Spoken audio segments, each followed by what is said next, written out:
காலை நேரத்திலே கூடி வந்திருக்கிற கர்த்தருடைய பிள்ளைகள் அனைவருக்கும் கர்த்தராகிய இயேசுவின் நாமத்திலே முதலாவது உங்களை கர்த்தருடைய அதிகாரத்திலே வரவேற்கிறோம். பிதாவாகிய தேவன் உங்களை அனைவரையும் ஆசீர்வதிப்பாராக.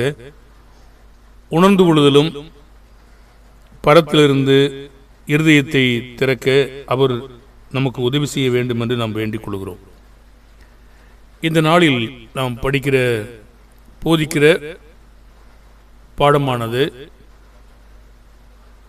கொலோசியர் 3ஆம் அதிகாரம் 13-14 அன்பில் வளரத்தக்கதாக கிறிஸ்து மன்னித்தது போல. இதை என்னுடைய தேவனுடைய வார்த்தை. ஒருவர் தாங்கி ஒருவர் பேரில் ஒருவருக்கு குறைபாடு உண்டானால் கிறிஸ்து உங்களுக்கு மன்னித்தது போல ஒருவருக்கொருவர் மன்னியுங்கள். இவை எல்லாவற்றின் மேலும் பூரண சற்குணத்தின் கட்டாகிய அன்பை தரித்துக் கொள்ளுங்கள். மன்னித்தல் என்ற பகுதியில் மிக மேன்மையானது. எத்தனையோ மக்கள் மன்னிக்காமல் விரோதத்தினாலே தேவனுக்கு விரோதமாக பாவம் செய்து தங்களை கெடுத்துக் கொள்கிறார்கள். கிறிஸ்து மன்னித்தது போல என்றால் அதனுடைய கருத்து என்ன? பிதாவே இவர்களை மன்னியும், அதானா? பிதாவே இவர்களை மன்னியும், தாங்கள் செய்கிறது அறியாது செய்கிறார்கள், இது போதுமா? இதுக்குள் இருக்கும் எதிர்த்தரப்பில் இருக்கக்கூடிய காரியங்கள் எப்படி இருந்தது, எவ்விதமாய் மன்னித்தார், இதுதான் நம்முடைய முழு பாடம். அவங்க மன்னிப்பு கேட்டாதான் நான் மன்னிப்பேன் அப்படின்றது பாடமா? நமக்கு மன்னியுங்கள் என்ற கட்டளை என்ன? கிறிஸ்து உங்களுக்கு மன்னித்தது போல. மனம் திரும்பாவிட்டால் அவர்களுக்கு என்ன கட்டளை? அது அவங்களுடைய பாடம். ஆனால் நாம் என்ன செய்ய வேண்டுமோ அதை பற்றி இன்று நாம விரிவாக பார்க்க போகிறோம். நாம் மரிக்கிற பொழுது இயேசுவானவர் அநேக மக்கள் மனம் திரும்பல, ஆனா இயேசுவானவர் மன்னித்திருக்கிறார். அவர்களுக்கு அது இயேசுவானவர் பிதாவே மன்னியும் என்றாலும் அவர்களுக்கு அதுக்கு மன்னிக்கப்படுவதற்கு அவர்கள் என்ன செய்ய வேண்டும்? நம்முடைய பாகத்தை மோசே கேட்டார், ஸ்தேவான் கேட்டார், பிதாவே இவர்கள் மேல் இந்த பாவத்தை சுமத்தாதிரும். அவர்களுக்கு அது மன்னிக்கப்படுமா? அவர்களுக்கு அது மன்னிக்கப்பட வேண்டும் என்றால் என்ன செய்யணும்? அது தனி பாகமா இருக்கு. நாம் நம்முடைய வாழ்க்கையிலே யாரையாவது விரோதம் பண்ணி நாம் இவ்வாறு நடந்து கொள்ள வேண்டுமா, இல்ல மன்னிக்க வேண்டுமா? லூக்கா 23ஆம் அதிகாரம் 34வது வசனம். இயேசு யூதர்களிடத்திலும் பாவம் எங்கிருக்கிறது என்று கண்டுகொண்டபடியால் தான் பிதாவே இவர்களை மன்னியும், தாங்கள் செய்கிறது இன்னதென்று அறியாது இருக்கிறார்களே என்று சொன்னார். அப்பொழுது இயேசு பிதாவே இவர்களை மன்னியும், தாங்கள் செய்கிறது இன்னதென்று அறியாது இருக்கிறார்களே என்றார். அவருடைய வஸ்திரங்களை அவர்கள் பங்கிட்டு சீட்டு போட்டார்கள். அறியாமல் செய்தார்கள் என்று எப்படி இயேசு கண்டுபிடிச்சார்? நம்மாலும் இவர்கள் அறியாமல் செய்கிறார்கள் என்று கண்டுகொள்ள கூடுமா?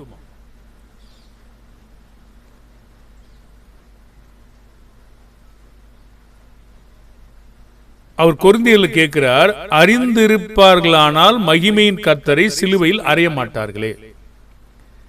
இவர்தான் எங்களுடைய ரட்சிக்க வந்த கிறிஸ்து, இவர்தான் பாவத்திலிருந்து மன்னிப்பு கொடுக்கிறவர் என்று அறிந்திருப்பார்களானால் அவங்க சிலுவையில் அடிக்கிறாங்க. வேற யாரோ அடிச்சிருப்பாங்க.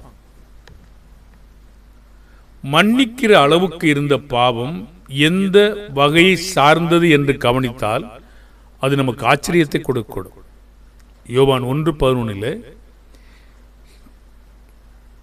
அவர் தமக்கு சொந்தமானதிலே வந்தார், அவருக்கு சொந்தமானவர்களோ அவரை ஏற்றுக்கொள்ளவில்லை. இயேசுவுக்கு சொந்தமானவர்கள் அவர்களை ஏற்றுக்கொண்டார்களா? ஏற்றுக்கொள்ளவும் இல்லை, அவரை கனப்படுத்தவும் இல்லை. இயேசு யோவான் 4:44 ஒரு தீர்க்கதரிசிக்கு தன் சொந்த ஊரிலே கனமில்லை என்று இயேசுதாமே சொல்லியிருந்தார். இயேசு தான் சொந்த ஊரில் கனப்படுத்தினார்களா? அவரை கனப்படுத்தவில்லை. யோவான் 5:18 இயேசுவை விசுவாசிப்பதை தவிர எதற்கு அதிகமாய் அந்த மதத்தை சேர்ந்த தலைவர்களை தேடினார்கள்? கேட்பதற்கல்ல, கொலை செய்யும்படி வகை தேடினார்கள். யோவான் 5:18 அவர் ஓய்வு நாள் கட்டளையை மீறினதும் அல்லாமல் தேவனை தம்முடைய சொந்த பிதா என்று சொல்லி தம்மை தேவனுக்கு சமமாக்கினபடியினாலே யூதர்கள் அவரை கொலை செய்ய அதிகமாய் தேடினார்கள்.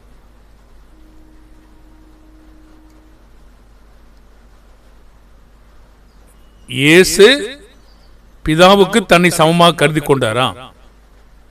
அவங்க பொய் குற்றச்சாட்டு, அவங்க அப்படி நினைச்சுக்கிட்டாங்க. பாருங்கள், தவறான உணர்ந்து கொள்ளுதலுக்கும் தவறான புரிந்து கொள்ளுதலுக்கும் இயேசு சில நேரங்களில் பதில் சொல்லுகிறார், சில நேரங்களில் அவங்களுக்கு புரியல. நம்ம என்ன பார்க்கிறோம்னா, மன்னிக்கிற அளவுக்கு இருந்த பாவம் எந்த அளவுக்கு பயங்கரமானது. அப்படி இருந்த மக்களையும் மன்னித்தார் என்று அதுபோல நாமும் மன்னிக்க வேண்டும் என்பதுதான் பாடம்.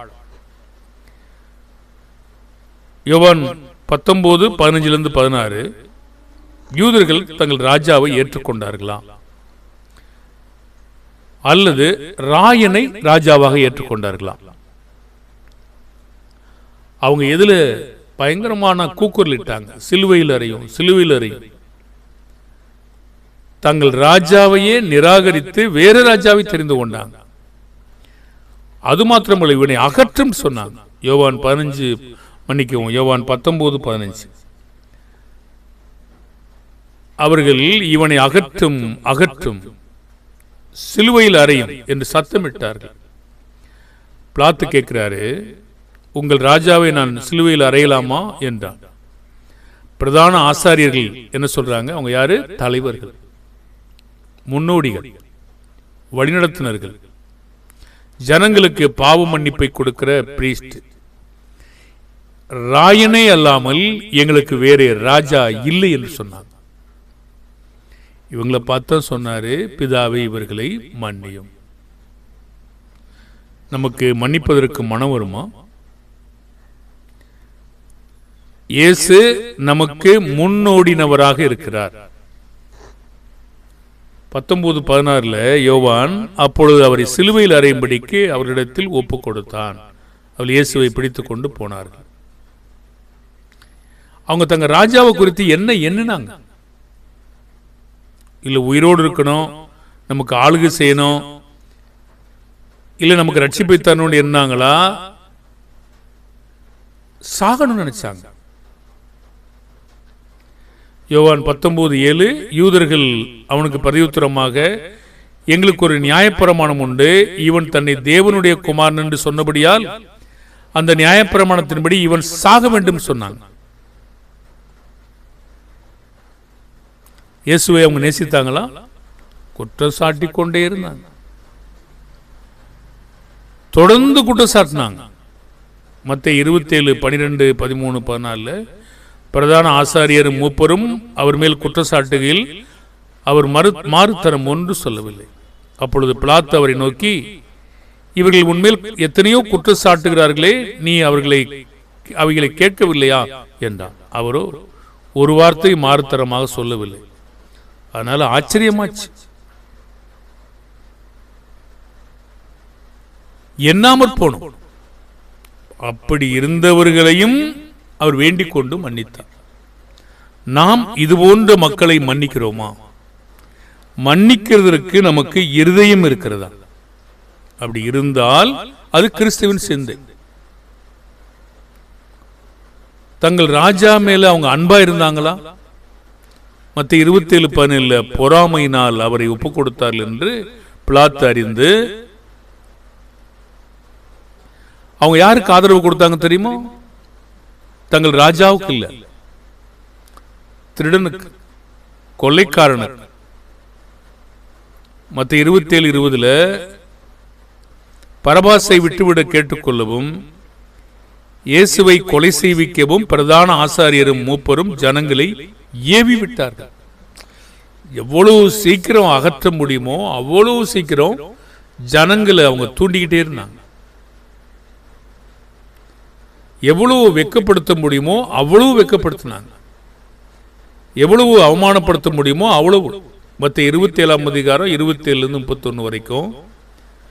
அப்பொழுது தேசாதிபதியின் போர்ச்சேவகர் இயேசுவை தேசாதிபதியின் அரண்மனையில் கொண்டு போய் போர்ச்சேவகர் கூட்டம் முழுவதையும் அவரிடத்தில் கூடிவர செய்து வஸ்திரங்களை கலட்டி சிவப்பான மேலங்கையை அவர் கொடுத்தி முள்ளுகளினால் ஒரு முடியை பின்னி சிரசின் மேல் வைத்து அவர் வலது கையில் கோலை கொடுத்து முன்பாக முழங்கால் படியிட்டு யூதருடைய ராஜாவே வாழ்க என்று அவரை பரியாசம் பண்ணாங்க, துப்புனாங்க.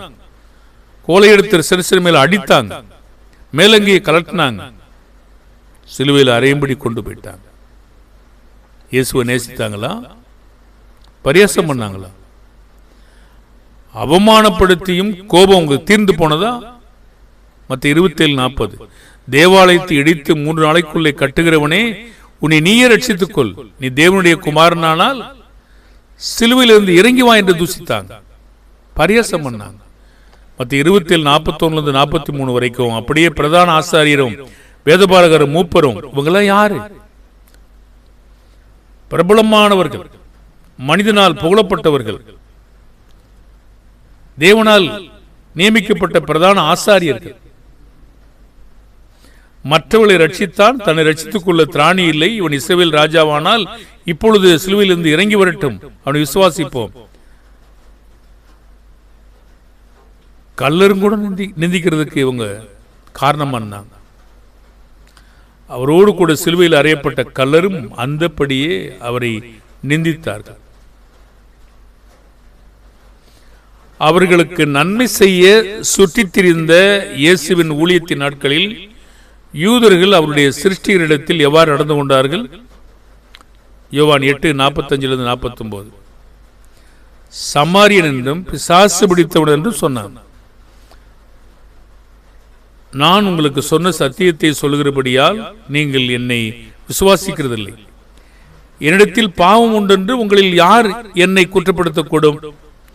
நான் சத்தியத்தை சொல்லியிருக்க நீங்கள் என்னை ஏன் விசுவாசிக்கிறதில்லை?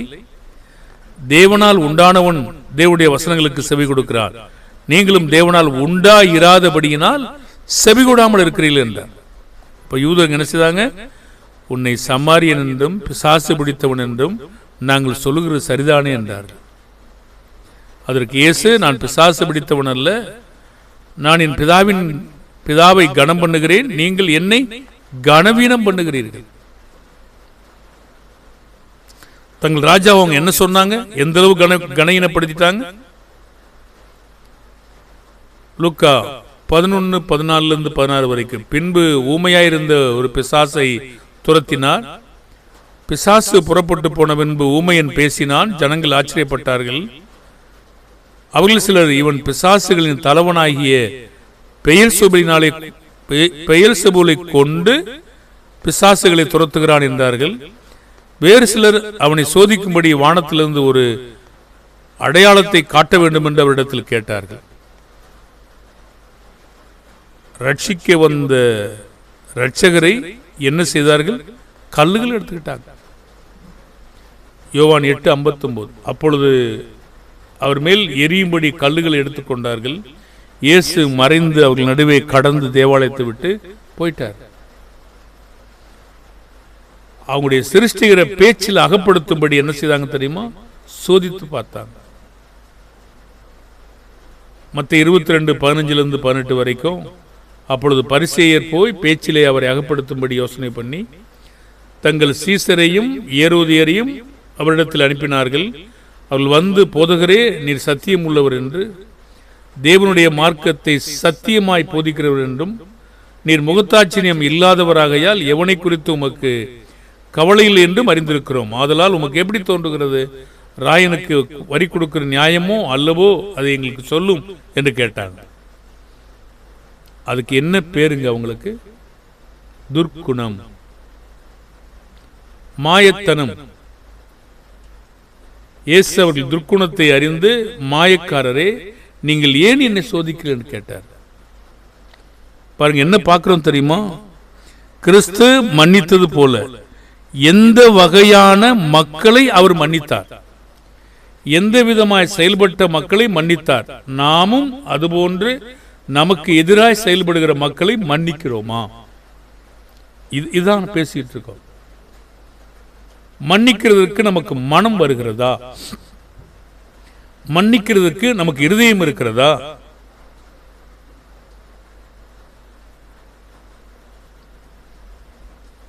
துர்க்குணமான மக்களை, மாயத்தனமான மக்களை ஏன் என்னை சோதிக்கிறீர்கள்? தங்கள் ஆண்டவரை விசுவாசிக்கிற மறுக்கிறவர்களை, தங்கள் சிருஷ்டிகரை விசுவாசிக்கிற மறுக்கிறவர்களை பார்த்து என்ன சொன்னார்கள்? நீங்களும் வஞ்சிக்கப்பட்டீர்களா, மற்றவர்களையும் கெடுத்தார்கள். யோவான் 7:46-49. சேவகர் பிரதியுத்தரமாக, அந்த மனுஷன் பேசுகிறது போல ஒருவனும் ஒரு காலம் பேசினதில்லை என்றார்கள்.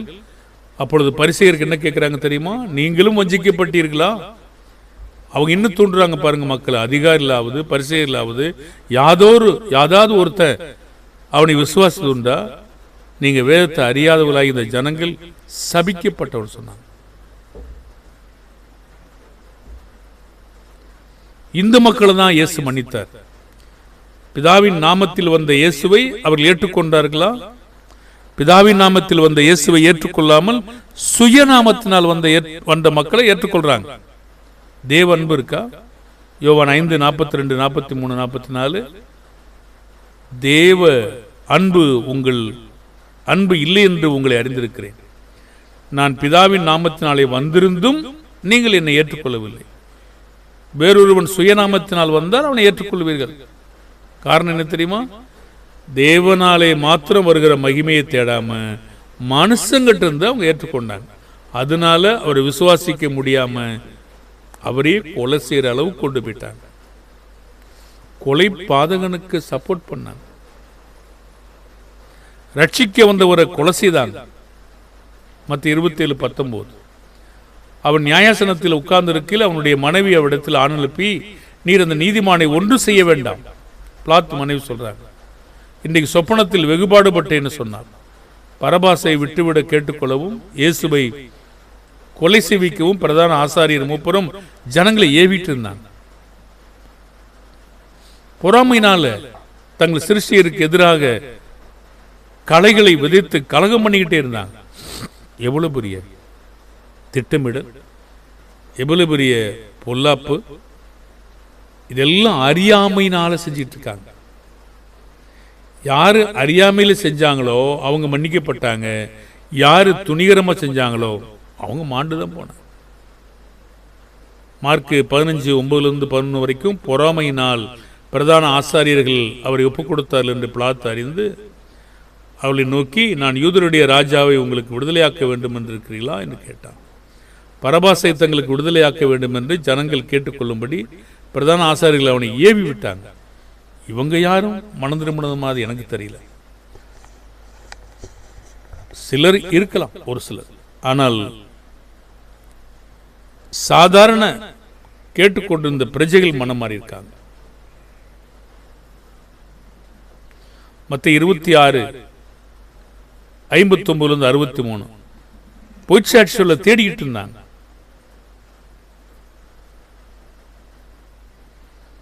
அவரு ஒன்னும் பேசல, பேசினாலும் ஆகாது. எந்த பொய்ச்சாட்சியும் ஒத்து வரல. அவங்க கேட்டாங்க, பொய் சொல்லும்படி நெருக்கினாங்க மக்களை. அநேகர் அவரை விரோதிச்சாங்க. லூக்கா 13:14-17 வரைக்கும்.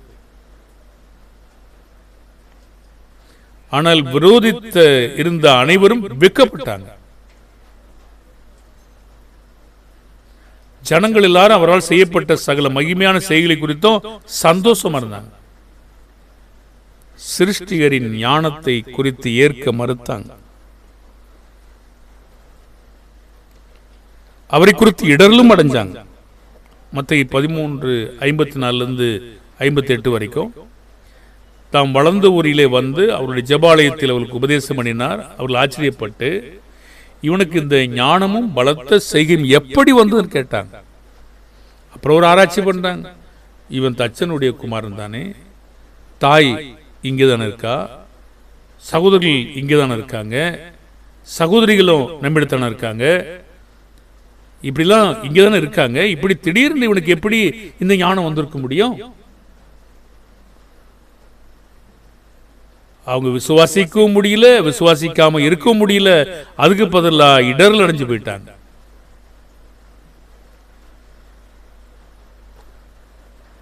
அதுக்காக இயேசு அங்க ஒரு அற்புதம் கூட செய்யல. அவிசுவாசம் இருந்துச்சு அவங்களுக்கு. யோவான் 7:11-12 தங்கள் சிருஷ்டிகரை ஜனங்கள் வஞ்சிக்கிறவன் சொன்னாங்க. பண்டிகையிலே யூதர்கள் அவரை தேடி அவர் எங்கே இருக்கிறார் என்றாங்க.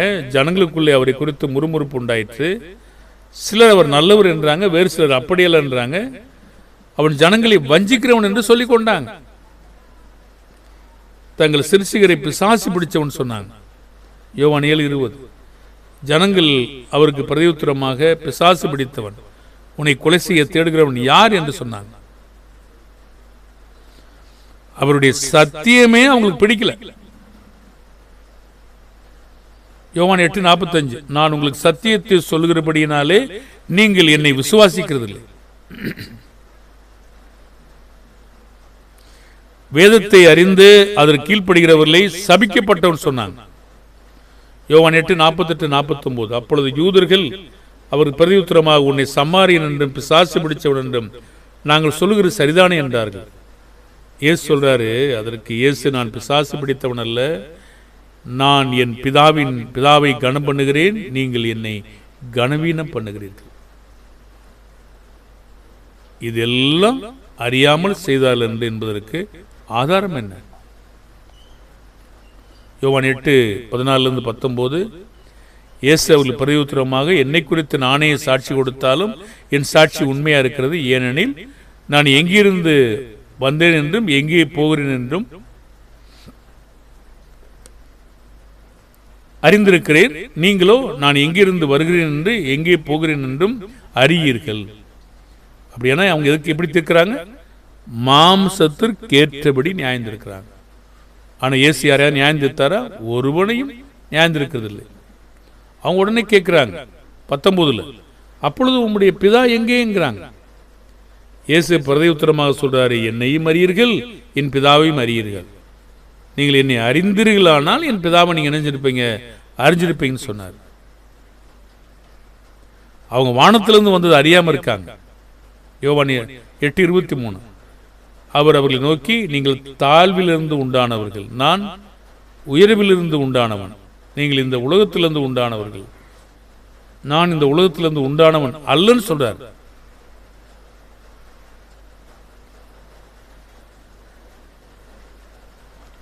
வானத்திலிருந்து வந்தேன் என்று எப்படி சொல்லுகிறான்னு சொல்லி கேட்டாங்க. இதெல்லாம் எதுக்கு பேசிக்கிட்டு இருக்கோம் நீங்க பாக்குறீங்களா? எவ்வளவு பெரிய போராட்டம், எவ்வளவு பெரிய நயவஞ்சகம், எவ்வளவு பெரிய மாயத்தனம், எவ்வளவு பெரிய துர்க்குணம், எவ்வளவு பெரிய சிந்தனை, எவ்வளவுக்கு விரோதமா மக்களை ஏவிக்கிட்டு இருந்தாங்க. இவங்களை தான் பார்த்து இவங்க அறியாம தான் செஞ்சிட்டாங்கன்னு சொல்லி அவங்கள பார்த்து மன்னிங்கன்னு சொன்னார்.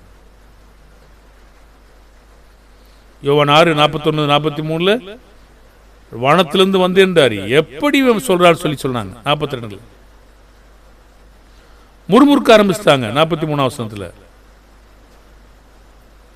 ஆனா இயேசுவை தோற்றத்தில் யாரு எங்கிருந்து வந்தாங்க அவங்க அறிந்திருந்தாங்க. யோவான் 7:28-29 அப்பொழுது இயேசு தேவாலயத்தில் உபதேசிக்கையில் சத்தமிட்டு, நீங்கள் என்னை அறிவீர்கள், நான் எங்கிருந்து வந்தேன் என்றும் அறிவீர்கள். நான் சுயமாய் வரவில்லை, என்னை அனுப்பினவர் சத்தியம் உள்ளவர், அவர் நீங்கள் அறியாதிருக்கிறீர்கள். நான் அவரால் வந்திருக்கிறபடியினால், அவர் என்னை அனுப்பியிருக்கிறபடியினாலும் நானே அவரை அறிந்திருக்கிறேன் என்று சொல்றார். அவர்கள் அறியாமல் செய்தார் என்பதற்கு இன்னொரு ஆதாரம்.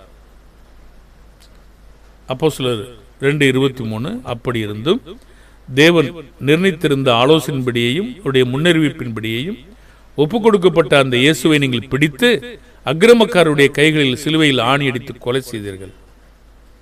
36 41 வரைக்கும்.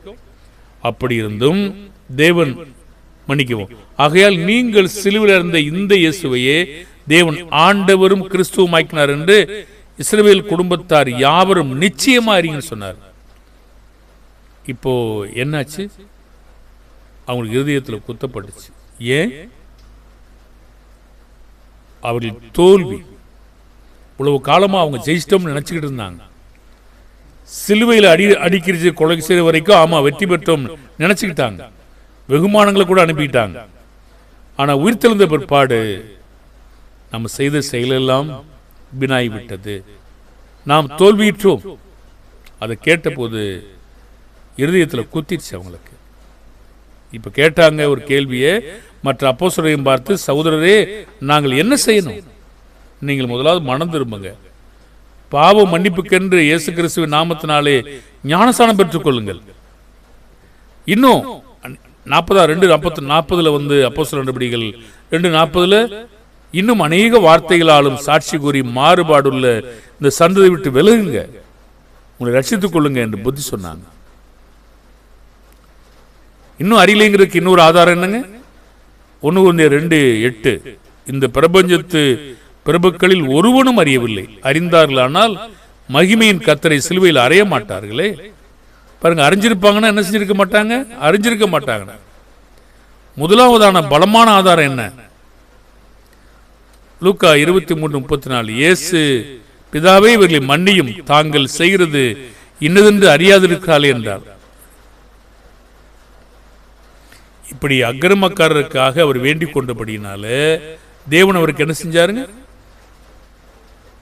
ஏசாயா 53:12 அவர் தம்முடைய ஆத்துமாவை மரணத்தில் ஊற்றி அக்கிரமக்காரர்கள் ஒருவராக எண்ணப்பட்டு அநேகருடைய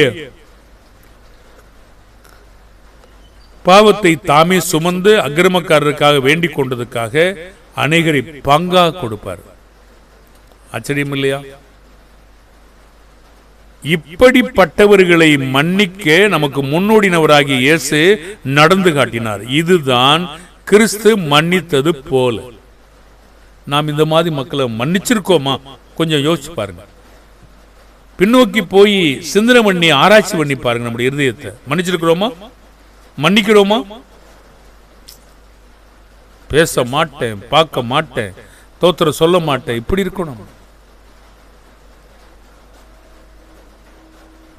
ஆனால் உங்களையும் என்னையும் மன்னிக்கிறவர் அப்படி இருந்தாரா? இருந்தால் என்ன ஆயிருப்போம்? பாவங்கள்ல செத்திருப்போம்.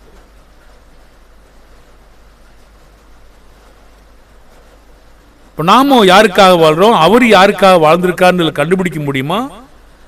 நாம நமக்காக வாழ்றோம். நாம நமக்காக நம்முடைய வேலை, நம்முடைய காரியம் நிக்கணும் என்பதற்காக வாழ்ந்துகிட்டு இருக்கோம். இயேசு அப்படி வாழ்ந்தாரா? கொலோசியர் 3:12-13-14 ஆகையால் நீங்கள் தேவனால் தெரிந்து கொள்ளப்பட்ட பரிசுத்தரும் பிரியருமாய் உரக்குமான இரக்கத்தையும் தயவையும் மனத்தாழ்மையும் சாந்தத்தையும் நீடிய பொறுமையை தரித்துக் கொண்டு ஒருவரை ஒருவர் தாங்கி ஒருவர் பேரில் ஒருவர் குறைபாடு உண்டானால் கிறிஸ்து மன்னித்தது போல ஒருவருக்கு ஒருவர் மன்னியுங்கள். இதுதாங்க அன்பு. இந்த அன்பு இருந்தா எத்தனை பேரை நிராகரிப்போம், எத்தனை பேரை நம்ம செய்வோம்? நாம நம்முடைய பாகத்தை மன்னிக்கணுமா வேண்டாமா? மன்னிக்கணும் ஒரு இருதயம் இருக்கணுமே, இருக்கணும் இல்ல? மன்னிக்க வேண்டும் என்ற ஒரு மனம் வேணும் இல்ல நமக்கு? இப்படி மன்னிப்பதற்கு கிருபையின் ஐஸ்வர்யம் உடையவர்களாய் நாம் இருக்கணும். எபேசியர் 1:6-7-8 தம்முடைய தயவுள்ள சித்தத்தின்படியே நம்ம இயேசு கிறிஸ்து மூலமாய் சுவிகார புத்தராகும்படி முன்குறித்திருக்கிறார். அவருடைய கிருபையின் ஐஸ்வர்யத்தின்படி இவருடைய இரத்தத்தினால் பாவ மன்னிப்பாகிய மீட்பு இவருக்குள் நமக்கு உண்டாயிருக்கிறது. அந்த கிருபை சகல ஞானத்தோடும் புத்தியோடும் எங்களிடத்தில் பெருக பண்ணினார். தயவு நமக்கு வேணும், பெருத்திருக்கணும். கொஞ்சம் கொஞ்சம் இல்ல, பெருத்து இருக்கணும். அவருக்கு இருக்கா பாருங்க. ஏசாயா 55:7, துன்மார்க்கன் தன் வழியும் அக்கிரமக்காரன் தன் நினைவுகளையும் விட்டு கர்த்தரிடத்தில் திரும்ப கடவன், அவர் அவன் மேல் மனதுருக்குவார். நம்முடைய தேவனிடத்திற்கே திரும்ப கடவன், அவர் மன்னிக்கிறதற்கு தயை பெருத்திருக்கிறார். அன்பு இருந்தா என்ன செய்வோம்? சங்கீதம் 85:2-3, ஜனத்தின் அக்கிரமத்தை மன்னித்தீர், அவர்கள் பாவத்தை எல்லாம் மூடினீர், உமது அக்கிரமத்தை எல்லாம் அடக்கிக் கொண்டு உமது கோபத்தின் எரிச்சலை விட்டு திரும்பினீர். இயேசுவானவர் நம்மை மன்னிப்பதற்கு அன்புள்ளவராயிருக்கிறார். 1 கொரிந்தியர் 13:4-7.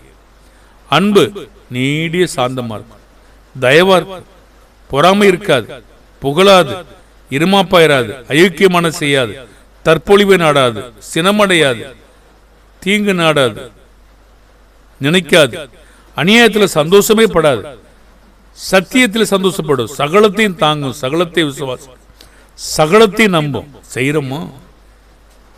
பேசுறோம், செய்யறோமா? நாம் ஏன் கிறிஸ்துவனுடைய அடிச்சுவட்டு நடக்கணும்?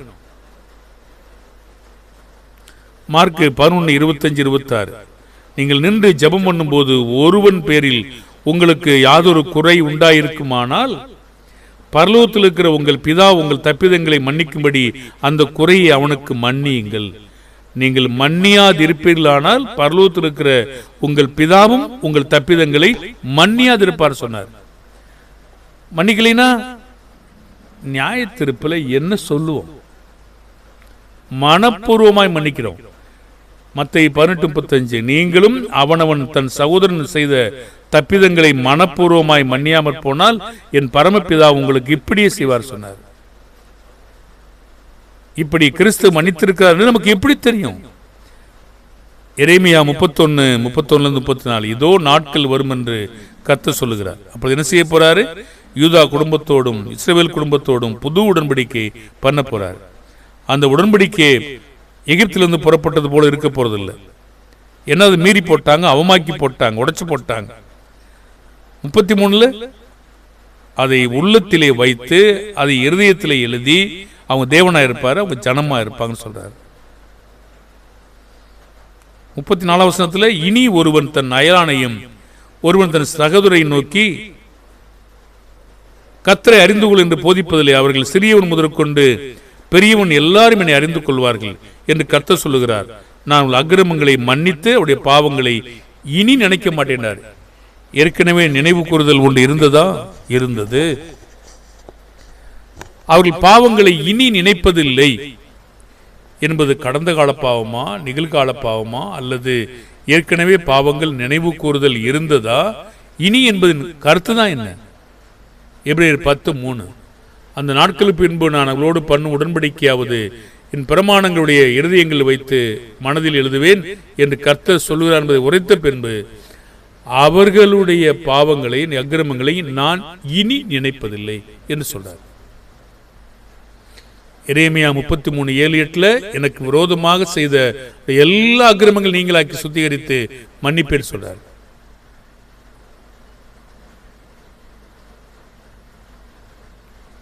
சங்கீதம் 32:2-3, எவனுடைய அக்கிரமத்தை கர்த்தர் எண்ணாது இருக்கிறாரோ, எவனுடைய ஆவியில் கபடம் இல்லாது இருக்கிறதோ அவன் பாக்கியவான். நான் அடக்கி வைத்த மட்டும் நித்தம் என் கதறினாலே என் எலும்புகள் உலர்ந்து போயிற்று. பேதுரு இயேசுவிடத்தில் மன்னிப்பை பற்றி கேட்டபோது இயேசு அவனுக்கு என்ன சொன்னார்? மன்னிப்பதற்கு ஒருவர் எப்பொழுது பாத்திரவானாயிருக்கிறார்?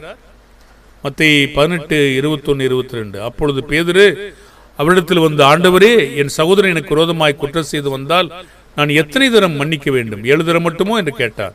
இயேசு என்ன சொன்னார்? 7 தரம் மாத்திரமல்ல, 70 தரம் மட்டும் என்று உனக்கு சொல்லுகிறேன். லூக்கா 17:4, ஒரே நாளில் 7 தரம் மனஸ்தாபப்படுகிறேன் என்று சொன்னால் மன்னிப்பாயாக சொல்றார். ஒரு நாளில் 7 தரம் உனக்கு விரோதமாய் குற்றம் செய்து 7 தரம் உன்னிடத்தில் வந்து நான் மனஸ்தாபப்படுகிறேன் என்று சொன்னால் அவனுக்கு மன்னிப்பாயாக என்றார். மார்க் 11:25-26, பிதா உங்கள் தப்பிதங்களை மன்னிக்கும்படி அந்த குறையை அவருக்கு மன்னியுங்கள். நீங்கள் நின்று ஜெபம் பண்ணும்போது ஒருவன் பேரில் ஒருவர் குறை உண்டாயிருக்குமானால் பரலோகத்தில் இருக்கிற உங்கள் பிதா உங்கள் தப்பிதங்களை உங்களுக்கு மன்னிக்கும்படி அந்த குறையை அவனுக்கு மன்னியுங்கள். நீங்கள் மன்னியாதிருப்பீர்களானால் பரலோகத்தில் இருக்கிற உங்கள் பிதாவும் உங்கள் தப்பிதங்களை மன்னியாதிருப்பார் என்று சொன்னார். யோவான் 20:23 அப்போஸ்தலருக்கு என்ன சொல்லப்பட்டது? எவர்களுடைய பாவங்களை மன்னிக்கிறீர்களோ அவைகள் அவர்களுக்கு மன்னிக்கப்படும், எவர்களுடைய பாவங்களை மன்னியாதிருக்கிறீர்களோ அவைகள் அவர்களுக்கு மன்னிக்கப்படாதிருக்கும் என்று சொன்னார். மனசாப்பட்டால் லூக்கா 13:3 17:3 உங்களை குறித்து எச்சரிக்கையா இருங்கள். உன் சகோதரன் உனக்கு விரோதமாய் குற்றம் செய்தால் அவனை கடிந்து கொள், அவன் மனசாப்பட்டால் அவனுக்கு மன்னிப்பாயாக. கிறிஸ்து மன்னித்தது போல. கொலோசியர் 3:12-14. இது மாதிரி நாம் மன்னிக்கிறோமா? எபேசியர் 4:31 சகலவித கசப்பு, கோபம், மூர்க்கம், கூக்குரல், தூசணம் எல்லாம் நீங்க கடவுள். ஒருவருக்கொருவர் தயவாயும் உருக்கமாயும் இருந்து கிறிஸ்துவுக்குள் தேவன் உங்களுக்கு மன்னித்தது போல ஒருவருக்கொருவர் மன்னியுங்கள். இப்படி மன்னிக்கிறோமா? நாம் கிறிஸ்துவின் சிந்தையை தரித்துக் கொண்டிருக்கிறோம். மன்னித்த காரியங்களை திரும்ப எந்த சந்தர்ப்பத்தில் பேசுகிறார், எப்ப சுமத்துறாரு? பேசுவதற்கான காரண காரியம் என்ன? அது நம்ம இப்போ பேசுவது நலமா இருக்காது. இன்னொரு சந்தர்ப்பம் வரும்போது வேற ஒரு சூழ்நிலையில் அந்த மாதிரி காலகட்டத்தில் அது நம்ம பேசுவோம். இப்போ நம்ம மன்னிக்கிறத உயர்வா மதிப்போம், மன்னிப்போம். கிறிஸ்து மன்னித்தது போல மன்னிப்போம். அப்படி மன்னிப்பதற்கான காரண காரியத்தை எப்படி பார்த்தாரோ அதுபோல நாமும் பார்ப்போம். கர்த்தர் நம்மை ஆசீர்வதிப்பார். ஜெபிப்போமா? பிதாவே, எங்களுடைய ஆண்டவர் இயேசுவின் சிந்தையை தரித்துக் கொள்ள எங்களுக்கு உதவி செய்யும். எவ்வளவு பெரிய பொல்லாங்க, எவ்வளவு பெரிய உயர்பட்சமான பாவம், இதை அறியாமல் செய்தார்கள் என்று கிறிஸ்து பார்த்தது போல பார்க்கும்படி எங்களுடைய கண்களை திறந்திரலும். நாங்களும் மன்னிக்க எங்களுக்கு உதவி செய்யும். நாங்கள் அறியாமல் செய்திருந்தால் மனஸ்தாபப்பட எங்களுக்கு உதவி செய்யும். பிதாவே, நாங்கள் மரிக்கிறதுக்கு முன்னதாக இந்த விதமான சிந்தையை உடனே பெற்றுக்கொள்ள எங்களுக்கு உதவி செய்யும். இயேசுவின் நாமத்தில் செபிக்கிறோம் நல்ல பிதாவே, ஆமென். வாழ்த்துக்கள் அன்பு தேவனுடைய பிள்ளைகளே.